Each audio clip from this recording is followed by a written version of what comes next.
अच्छा ज़फ़र अब्बास भाई आपसे सिर्फ इतना कहना है कि आप माशाल्लाह हर जगह भेज रहे हैं। अल्लाह पाक आपको खुश रखे, आपको सलामत रखे। हम भी अपनी पर्सनल इस्तिताअत में जो भी कुछ कर सकते हैं कर रहे हैं। रोज़ाना यहाँ से भी राशन जा रहा है, सरजानी टाउन, खुदा की बस्ती, टेसर टाउन, जहाँ भी हम पहुँचा सकते हैं। कुछ ख़वातीन, कुछ परेशान हाल लोग दरवाजे से भी आके लेके जा रहे हैं।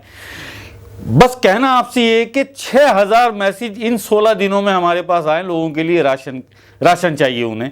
तो आज तकरीबन 9 मैसेज हमें जाफर तैयार से आए और 2 ख़वातीन उसमें ऐसी हैं ज़फ़र अब्बास भाई कि जिन्होंने आपका नाम लेके कहा है कि हमें अभी तक शाह साहब ज़फ़र भाई का भी राशन नहीं पहुंचा। तो आप तो हमें यहाँ नॉर्थ कराची से जाफर तैयार बहुत दूर पड़ता है, हमारी ज़फ़र भाई इतनी इस्तिताअत नहीं है।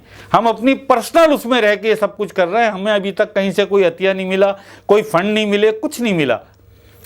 तो आप बस आपसे कहना ये था ज़फ़र भाई कि आप जाफर तैयार पे ज़रा सी तवज्जो दे लें। वहाँ बहुत परेशान है, सबसे ज़्यादा मैसेज जाफर तैयार से, मलिर से हमारे पास आ रहे हैं।